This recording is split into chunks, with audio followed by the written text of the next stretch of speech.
Welcome back नाजरीन एक अहम केस के हवाले से आज बात करेंगे। कहाँ से ये नौजवान डिफेंस से ताल्लुक़ रखता था, उसका अगवा हुआ। कई रोज़ पुलिस के हवाले से ये बात हुई कि जी तफ्तीश की जा रही है, पर नताइज सामने नहीं आ रहे। आज जो है बहुत सारे मामलात से पर्दा उठा है।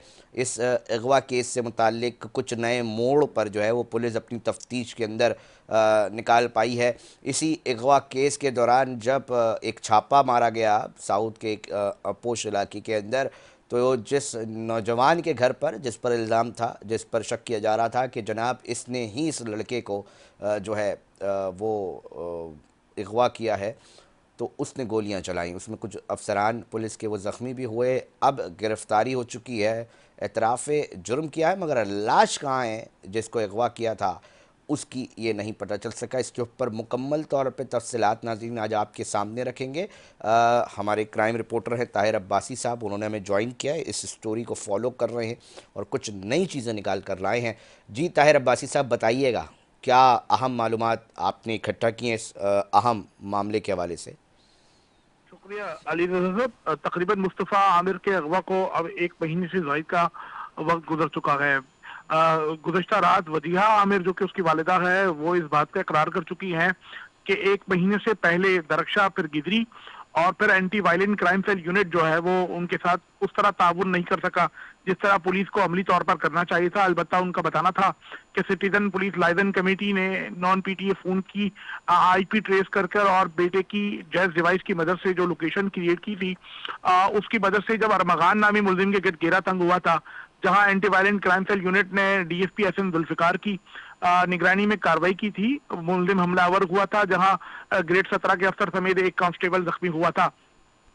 सूरत हाल तब बिगड़ी, उससे पहले तक मुस्तफ़ा आमिर के अगवा से मुतालिक जो है वो बाज़गश्त की जा रही थी, लेकिन जब पुलिस पर हमला हुआ तो मुलजिम को मजबूरन पुलिस को गिरफ्तार करना पड़ा। मजबूरन का लफ्ज इसलिए इस्तेमाल किया जा रहा है कि इस बासर शख्स से मुतालिक सिटीजन पुलिस लाइजन कमेटी तमाम चीजें तैयारी के बाद जो है वो anti violent crime cell unit और साउथ जोन पुलिस को दे चुकी थी, लेकिन ये बासर था, इसलिए इसके खिलाफ कोई कार्रवाई अमल में नहीं लाई जा रही थी। ये बताया जा रहा था वजीहा आमिर की जानिब से कि इब्तदाई तौर पर जो तमाम चीजें सामने आई थी उसमें चौथे रोज ही अरमगान नामी जो दोस्त है मुगवी मुस्तफ़ा आमिर का, वो मशकूक सरगर्मियों में देखा गया था। अलबत्ता ये सब सूरत हाल जो तफ्तीशकारों से हमारी बात हुई, साउथ जोन पुलिस के जो इब्तदाई तौर पर इस मामले पर बात की और काम कर रहे थे, उनका बताना था कि ये दोनों एक ममनुआ अशिया की खरीदारी और फरोख्त के कारोबार में मुंसलिक थे और गुज़श्ता कुछ अरसे से दोस्त भी थे। वो बड़ा ताहिर अब्बासी, एक मंशियात से अहम बात कर रहे हैं आप कह रहे हैं कि जी मंशियात से मामलात जुड़ते दिखाई दे रहे हैं। हम ये जानना चाहेंगे कि अगर कोई शख्स इस तरह के मामलात में होता है तो उसका एक क्राइम रिकॉर्ड होता है, तो क्या इसका कोई क्राइम रिकॉर्ड मिल सका है? जी अली साहब, ये जो मुगवी मुस्तफ़ा आमिर है, इसके खिलाफ एंटी नारकोटिक फोर्स में कोरंगी के मकाम पर एक मुकदमा दर्ज है और इस मुकदमे के बाद इम्कान था कि इसे इस मुकदमे में शायद गिरफ्तार कर दिया गया होगा, लेकिन कुछ रोज बाद अमेरिका के एक नंबर से लोकल तौर पर जो कराची से ऑपरेट हुई थी, उसके जरिए जब वजीहा आमिर से तावान लिया गया तो फिर automatically case anti violent crime cell unit को मिला। तो ताहिर अब्बासी, कितना सीपीएमसी तावान तलब किया गया था? अली तो 2 करोड़ रुपए तक के इस पे जो है वो बताया जा रहा था कि तावान मांगा गया था, लेकिन तमाम ये एक मंसूबाबंद वारदात के तहत काम हो रहा था ताकि पुलिस और तफ्तीशकारों को डाइवर्ट किया जा सके। लेकिन ये सब चीजें यूं बिगड़ गई जब पुलिस ने अरमगान के घर पर कार्रवाई की गिदरी के इलाके में, तो वहां ये शख्स पुलिस पर हमलावर हुआ गया। 60 से ज्यादा निजी कंपनी के लैपटॉप बरामद हुए हैं, इलेक्ट्रॉनिक आलात बरामद हुई हैं, 2700 से ज्यादा गोलियां मिली थी, जदीद असलहा ऑटोमेटिक मशीनें इसके घर से बरामद हुई थी, महंगी तरीन गाड़ियां बरामद हुई थी। जब ये सब कुछ मिला तो पुलिस अफसरान और जो कार्रवाई करने वाली टीम थी वो खुद हैरान हो गई थी। बाद मगान से मोटिव क्या थे मुतालिक जब ताहिर अब्बासी साहब? तफ्तीश हुई ये चीज तो सामने आ तफसीलें सकी है, सामने ठीक है आई जी, हैं। वो तो कह रहा है मैंने मार दिया, फेंक दी लाश। लाश कहाँ फेंकी जी वो अभी तक नहीं मिल सकी मुगवी की। और मोटिव्स क्या थे इसके पीछे? अली साहब, जो पहला रोज था इतवार के दिन शाम को जब इसे गिरफ्तार किया गया तो उस रात ये पुलिस को बयान देता रहा कि उसका और मुस्तफ़ा आमिर के दरमियान जो है वो झगड़ा था, जिसकी बुनियाद पर मुस्तफ़ा आमिर को कत्ल कर दिया गया है और लाश मरीर के एक सर, मकाम पर झगड़े फेंक की दी क्या गई है। वजह सामने आई, कुछ पता चल सका है? तफ्तीशकार क्या बताते हैं? अली रज़ा साहब, जो इब्तदाई तौर पर गैर जरूरी वसूख जराए जो बता रहे हैं, वो बताते हैं कि एक लड़की का मामला था जिसपे दोनों दोस्त आपस में गुत्तम गुत्ता हुए थे, और अरमगान मुसलसल जो है वो मुस्तफा आमिर को जो है वो धमकियां लगा रखा था, लेकिन ताहल पुलिस अफसरान ने इसकी तस्दीक नहीं की है। एक निजी मामला जरूर बताया गया है जिस पर दोनों दोस्तों के दरमियान झगड़ा हुआ था। इस पूरी सूरत हाल में डीआईजी ग्रेड 20 के अफसर हैं मुकद्दस हैदर, जो माजी में भी इंतजार मर्डर केस में जो है वो इस तरह की तहकीकात का हिस्सा बन चुके हैं, वो बहुत मोहताद अंदाज में पूरे मामले पर तहकीकात कर रहे हैं। ये तस्वुर किया जा रहा था कि मुकद्दस हैदर दोबारा ऐसी कोई गलती नहीं करेंगे जिसके बाद उनकी जिंदगी में या प्रोफेशनल लाइफ में कोई मुसीबत आ सके, लेकिन जब मुलजिम को इंसदाद दहशतगर्दी अदालत पेश किया गया तो जज इंतहाई बरहम हुए थे तफ्तीशकारों पर, और बाकायदा उसे जुडिशियल रिमांड पर गुज़श्ता रोज जेल भेज दिया गया था। आज फिर इसके रिमांड की इस्तदा की गई थी, लेकिन वो मंजूर नहीं हो सकी है। पुलिस ना तो लाश के सुराग लगाने में कामयाब हो पाई है, अलबत्ता इस बात की भी अब तक तस्दीक नहीं हो पा रही है कि मुस्तफा आमिर को कत्ल कर दिया गया है या वो अब भी लापता है। मुकद्दस हैदर पहले दिन इस सूरत हाल से मुताल्लिक मुस्तफा आमिर के कत्ल से मुताल्लिक अरमगबान के जो है मकान के जो है वो इंकशाफात की तस्दीक कर रहे थे, लेकिन आज पुलिस भी बयान तब्दील कर रही है कि जब तक मुलजिम की बाज़ाब्ता तौर पर दोबारा रिमांड में तहवील नहीं मिलती और निशानदेही नहीं होती, लाश बरामद नहीं हो जाती, कहना कुछ भी कबल अज़ वक्त होगा। पुलिस इस पूरे मामले पर असर रसूख के आगे बेबस नजर आ रही है। बहुत शुक्रिया ताहिर अब्बासी साहब, एक हाई प्रोफाइल केस के हवाले से आगाह कर रहे थे और बता रहे थे क्या क्या सूरत हाल बन रही है। हम कोशिश करेंगे कि पाकिस्तान तहरीक इंसाफ के साबिक नायब सदर सिंध रिजवान खानज़ादा साहब से भी कोशिश कर रहे हैं उनको लाइन पे लेने के लिए, क्योंकि हमने कुछ अरसे कबल जब बच्चे अगवा हो रहे थे तो उस पर प्रोग्राम किया था, और सबसे पहले हमारे ही प्रोग्राम में बताया गया था कि डिफेंस के अंदर एक नौजवान जो है वो अगवा हो गया है, मगर उसके हवाले से अब तक कोई भी चीज़ सामने नहीं आ रही। आज ये केस जब खुलकर सामने आया है और उसके अंदर बहुत सारे मामलात सामने आ रहे हैं तो बहुत सारी चीज़ों पर सवाल उठ रहे हैं। रिजवान खानज़ादा साहब, बहुत शुक्रिया। मुझे याद है यकीनी तौर पे कि आपने सबसे पहले हमारे ही प्रोग्राम में इस हवाले से इस केस के हवाले से डिस्कस किया था और कहा था कि जनाब कहाँ हैं मामलात, क्यों इसके ऊपर छानबीन नहीं हो रही और रिकॉर्ड का हिस्सा नहीं बनाया जा रहा। आपकी तरफ आता हूँ, आप क्या समझते हैं, क्या सूरत हाल बनती जा रही है? बहुत सारी चीज़ें निकल कर आ रही हैं इस केस के हवाले से। अब लाइन ड्रॉप हो गई है, हम कोशिश कर रहे हैं दोबारा राब्ता किया जाए और मौक़िफ़ जो है इनका भी लिया जाए। कराची के हवाले से कुछ अहम मामलात के ऊपर अक्सर व बेशतर रिजवान खानज़ादा साहब हमें बात करते दिखाई देते हैं और एक इनका स्टैंड होता है और बहुत ओपन तरीके से बात करते हैं, लगी लिपटी नहीं रखते, इसलिए हमें पसंद है। जी रिजवान साहब, बताइएगा क्या मामला इस अब एक नए रुख की तरफ जा रही हैं, बहुत सारी चीज़ें अब उठ रही हैं। हमारे ही प्रोग्राम में सबसे पहले आपने निशानदेही की थी कि इस केस के हवाले से कोई कोई कोई कोई क्यों नहीं बात कर रहा। जी रिजवान साहब, रिजवान खान साहब, मेरी आवाज़ सुन पा रहे हैं आप? साहब रिजवान साहब, आपकी मेरी आवाज़ आवाज आ रही है आपको? बिल्कुल आ रही है, बिल्कुल आ रही है, आपकी आवाज मुझे आ रही है। मैं यकीनी तौर पे जानना चाहूँगा, हमारे ही इस प्रोग्राम के अंदर आपने इसके ऊपर इशारा करते हुए बताया था कि एक हाई प्रोफाइल केस है जिसके ऊपर बात नहीं हो रही है। आपने सबसे पहले हमारे ही प्रोग्राम में ये बात की थी। मैं चाहूँगा कि आज जब मीडिया ने उठाया है तो बहुत सारी चीज़ें निकल कर आ रही है, एक हाई प्रोफाइल केस बताया जा रहा है और बन गया है। क्या कहना चाहेंगे, कहाँ लैकिंग दिखती है? बिस्मिल्लाहिर्रहमानिर्रहीम, इय्याका नअबुदु व इय्याका नस्तईन। अली रज़ा साहब, सबसे पहले तो ये चीज़ है कि आप देखें कि पुलिस की नाअहली यहाँ पर साबित होती है कि जिस दिन दरख्शां थाने में उसकी वालदा ने रिपोर्ट की, पुलिस को एक्शन लेना चाहिए था। हम ये नहीं देख रहे कि ये कौन था, क्या था, नहीं। एक शख्स कराची का डिफेंस के इलाके में रहता हो, और मुझे तो ये मालूमात है कि शायद इसके वालिद साहब भी कोई कस्टम अफसर हैं, रिटायर्ड हैं या हाजिर हैं, ये कंफर्म नहीं है मुझे। वो अगवा हो जाता है और पुलिस बिल्कुल अपनी एक नाअहली दिखाती है और उसकी वालदा जो है वो खुद ही ट्रेस कर रही है, वो सीडीआर निकाल रही है, वो लोगों के पास जा रही हैं, वो पुलिस के पास जा रही हैं, वो सारा निकालते निकालते एक सेकेंड, मुझे थोड़ा सा ये भी बताइएगा, हमारे पास भी इतलात आई थी, एक मुद्दई जो है वो खुद ये चीज़ें कर रहा है, ये काम तो पुलिस का नहीं है? ये काम बिल्कुल पुलिस का है, तो तभी तो पुलिस मैं ही कह निकाल रहा हूँ सकती है ना सर, वो खातून अरे कैसे सर, निकाल सकती है? वो तो कर ही नहीं सकती है काम। ये कैसे, मतलब आप देखिए बता रहे हैं कि जनाब वो निकाल मैं निकाल के दे रही है तफ्तीशी अफसर को?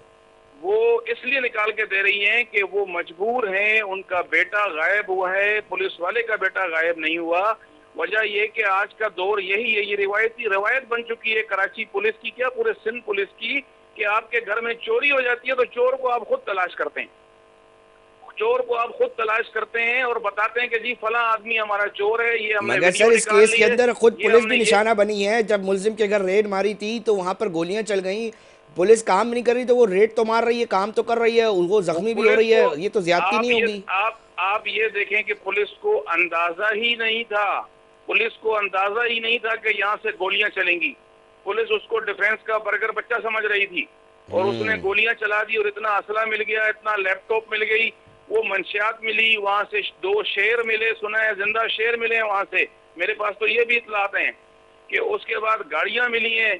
और आप ये सोचें कि रिजवान इतना साहब आपके बड़ा, पास मालूमात है, हमें अंदाज़ा है, हमारे नाज़रीन यकीनी तौर पे जानना चाहेंगे वो बातें जो अब तक मीडिया पे नहीं चली। हम चाहेंगे मीडिया पे कि वो भी देखें, बातें मीडिया हमारे पे सामने आए कि ये नेक्सस है क्या, ये जो देखें जितना जी, दिख मैं रहा है ये सादा, क्या उतना सादा ही है या ये बहुत बिल्कुल, ज़्यादा हॉरिबल है? देखें जी, ये बहुत बहुत जो है, मैं इस चीज को इस तरह से देख रहा हूँ कि ये बहुत हाई प्रोफाइल केस है। मुस्तफा आमिर को मारा गया, छुपाया गया, फिर जेल कस्टडी किया गया, इसके पीछे कोई और लोग हैं, इसके ऊपर जो है जुडिशल कमीशन बनना चाहिए। और दूसरी बात यह है कि मैं तो हैरत हूँ कि एवीसीसी डीआईजी मुकद्दस हैदर साहब उसका रिमांड नहीं ले सके।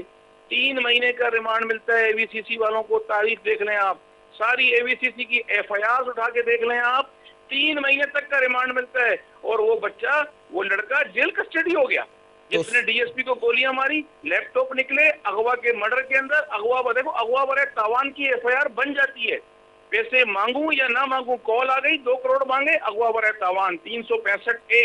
हम्म।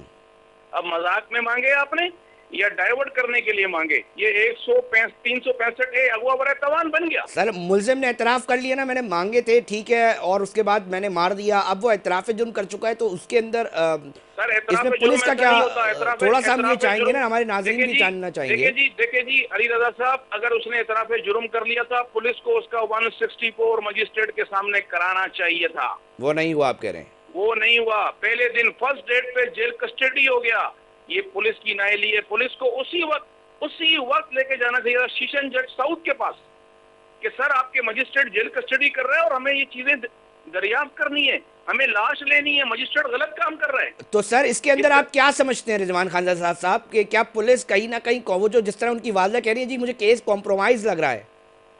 मैं समझता हूं कि पुलिस किसी अहम आदमी को बचा रही है, जो सब इसके पीछे वाकया है, और वो कोई बड़ा वो आदमी हो मौजूद सकता है रिजवान खान साहब, कोई बहुत जाहिर बड़ी बात शख्सियत है, हो सकता है, जाहिर बहुत बात सियासी है। असर और रसूख रखने वाला वो शख्स हो सकता है, क्या ऐसा है मामला?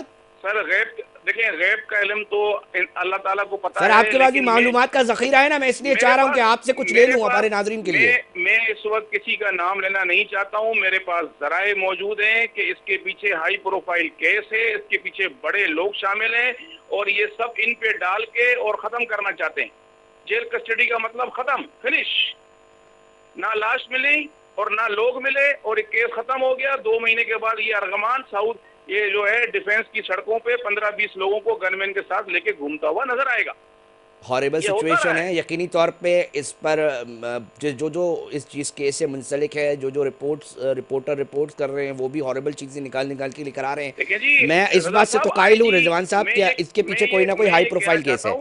मेरी बात सुनिएगा, देखिए मेरी जी बात मैं सुनिएगा ये, रिजवान साहब, जी जी जी मैं ये कह रहा हूँ कि हमें इसका तो अंदाज़ा है कि इसके पीछे बहुत ही ज़्यादा ताकतवर लोग हैं, मगर सवाल ये पैदा हो रहे हैं, बहुत सारे इसके साथ नए मामलात भी जुड़ रहे हैं। तफ्तीशकार कहीं ना कहीं ये ज़राए भी ये बताते हैं तफ्तीशकार के जनाब मंशियात का एक दखल है। मेरा सवाल समझिएगा कि इतने जी अहम मामलात हो रहे हैं, डिफेंस के एक पोश इलाका कहलाया जाता है, कहा जाता है इधर सबसे बेहतरीन सर्वेलेंस का निज़ाम है। मैं ये जानना चाहता हूँ वहाँ पर जो है वो सीसीटीवी कैमरों का जाल है, बहुत सारे मामलात हैं, तो कहाँ नेग्लिजेंसी हो रही है कि इतने बड़े इलाके के अंदर इस तरह की चीज़ हो जाना?